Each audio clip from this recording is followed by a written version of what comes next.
lovies, welcome back to the channel. It's Lovely Lady V. I have some explaining to do. I know I've been gone for about a year. A lot has happened and I want to share it all with you.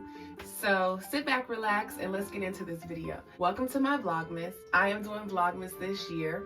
I hope that you enjoy the videos that I have for you. I have a lot of back footage that I need to share from the rest of the pregnancy, my labor and delivery video, and then ultimately I want to introduce you guys to my baby boy. So let's pick up where we left off. I hope you saw my last video, which was our first Vlogmas video. If you haven't, go ahead and check it out. I'll link it down below. But that's where I tell you my last pregnancy update that I have on camera. It is now December 2020. I am no longer pregnant, but I'm backtracking to tell you guys about the last few weeks of my pregnancy.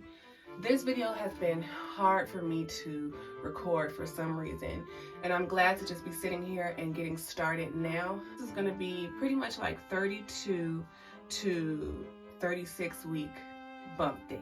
About 33, between 33, almost 34 weeks, I had my last scan, my anatomy scan with the specialist. I wasn't allowed to record in that office, so I have a little bit of footage that I will share. So I'm back here for my second scan. Actually, this is the third scan. Follow up on the placenta previa.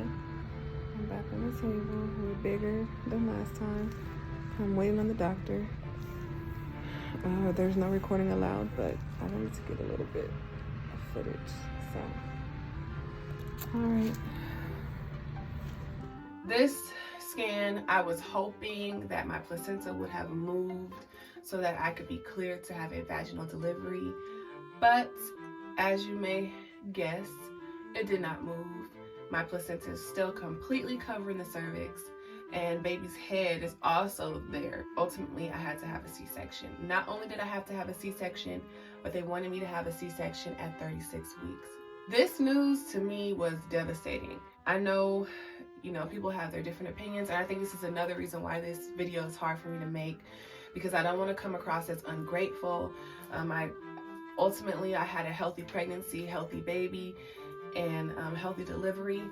But this is just how I'm feeling, and I want to share this to my YouTube fam with no judgment. I was concerned about the baby and his development because that would technically put him as, classify him as premature. I was concerned about his lungs, his brain, and just his overall development, his growth. He did measure at a good size during that visit, so my doctor was optimistic, or she was happy to see that. He was a big baby, so he cleared in that area as far as having a lower chance of going into the NICU. They pretty much were saying, all we need to do now is get you to the hospital to get steroid shots so that you can help the baby's lungs to develop faster so that you can be ready for delivery. That even it's hard to talk about it now, but yeah, I was pretty emotional after that visit. I want to say I cried like every day for like 3-4 days straight.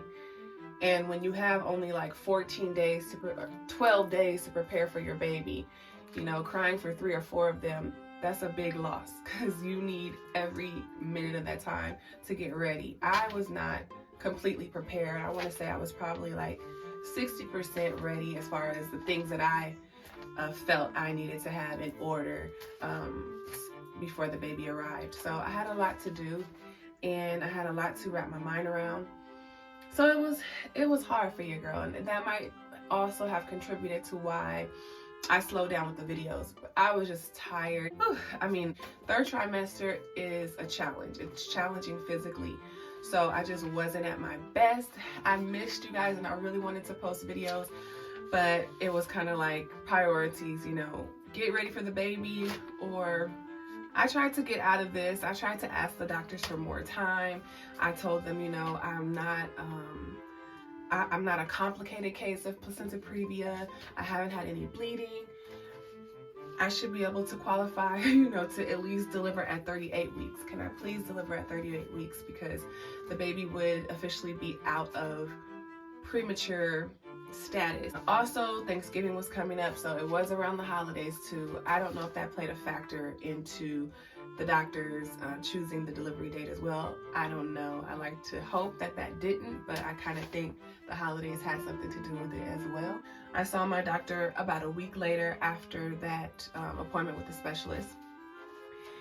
And the first thing he says is, okay, so we're delivering you on this date. Here's your information. Be at the hospital at this time. Prepare, nothing to eat for 12 hours before the before your surgery. And I'm like, wait, hold up. Who told you I was ready to deliver?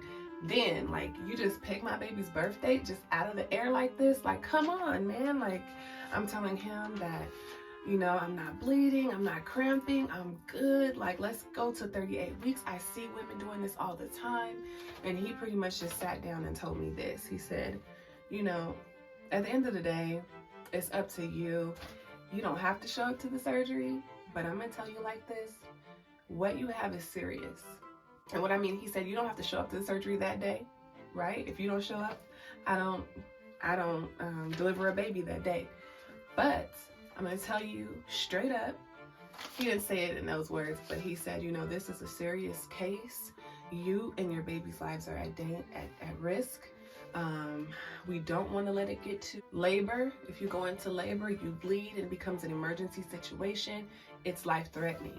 He said that even with it being scheduled, it is already a difficult C-section as is, because there's a lot of bleeding. He has to cut around the placenta and make sure that he keeps the bleeding down. It's just, it's not even your normal C-section. So he said, this is serious. This is not about the holidays. This is not about, birthdays. This is about your life. And when he said that, I had to think about that. And I thought about it. I prayed about it. It was just something that I had trouble wrapping my mind around and surrendering to in that moment. But I eventually did. That was at 34 to 35 weeks. Usually they do your pap smear and they check you for group B strep at your 36 to 37 week appointment. But because I was scheduled to deliver at 36 weeks, they went ahead and did my swabs at 34 and 35 weeks. And let me tell you, they go to your Ruta and your Tuta, if you know what I mean. They swab you in the front and the back, so be prepared for that. I had that test. The results came back negative. My pap smear was clear also. He wrote me out a prescription to take to the hospital to get the Betamethasone shots as well, which are the steroids to help the baby's lungs progress. I took my prescription and I went down to the hospital.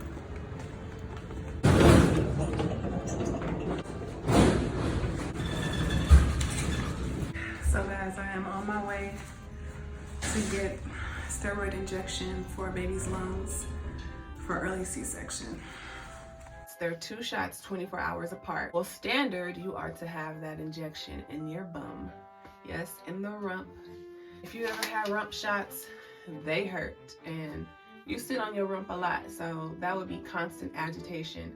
And I was hoping and praying that they did not do that, which they did not. The nurse gave me the option. She asked me if I wanted it in my rump or in my deltoid. Of course, I said deltoid. Please.